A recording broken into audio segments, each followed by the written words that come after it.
നിയമസഭാ തെരഞ്ഞെടുപ്പ് വരെയെങ്കിലും തുടരാൻ പറ്റുമോ എന്നതാണ് കെ സുധാകരൻ നോക്കുന്നത് എന്നതാണ് എനിക്ക് മനസ്സിലാക്കാൻ കഴിഞ്ഞത്.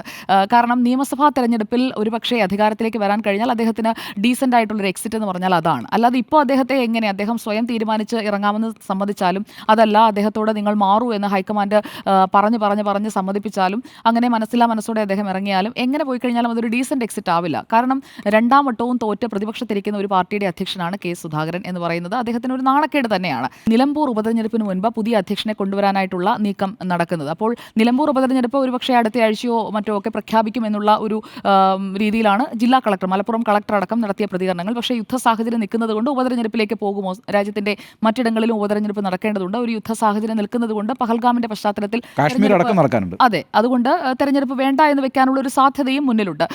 പക്ഷേ തിടുക്കത്തിൽ അടുത്തയാഴ്ചയോ അല്ലെങ്കിൽ നാളെയോ മറ്റന്നാളോ ഒക്കെയായി ഈ പ്രഖ്യാപനം നടത്താം എന്ന് കരുതിയാണ് കെ സുധാകരനെ ഡൽഹിയിലേക്ക് വിളിപ്പിച്ചതെന്നാണ് ഞാൻ മനസ്സിലാക്കുന്നത്. കാരണം UDFന് പ്രധാനപ്പെട്ട ഏകോപന സമിതി യോഗം നടക്കുമ്പോഴാണ് ആ യോഗത്തിൽ പങ്കെടുക്കാതെ കെ സുധാകരൻ ദില്ലിക്ക് വണ്ടി കയറുന്നത്. അവിടെ ചെന്ന് മല്ലികാർജ്ജുൻ ഖർഗെയുടെ വസതിയിൽ വെച്ച് നടക്കുന്ന കൂടിക്കാഴ്ച രാഹുൽ ഗാന്ധിയും ആ യോഗത്തിന് എത്തിയിരുന്നു എന്നാണ് മനസ്സിലാക്കുന്നത്. അപ്പോൾ മല്ലികാർജ്ജുൻ ഖർഗെയും രാഹുൽ ഗാന്ധിയും ആ യോഗത്തിൽ വെച്ച് പരമാവധി കെ സുധാകരനെ കൺവിൻസ് ചെയ്യാൻ വേണ്ടി മല്ലികാർജ്ജുൻ ഖർഗെ യഥാർത്ഥത്തിൽ കോൺഗ്രസിന്റെ ഒരു കൺവിൻസിംഗ് സ്റ്റാറായി പ്രവർത്തിക്കുകയായിരുന്നു ആ 40 മിനിറ്റ് കൂടിക്കാഴ്ചയിൽ എന്നാണ് ഞാൻ മനസ്സിലാക്കുന്നത്.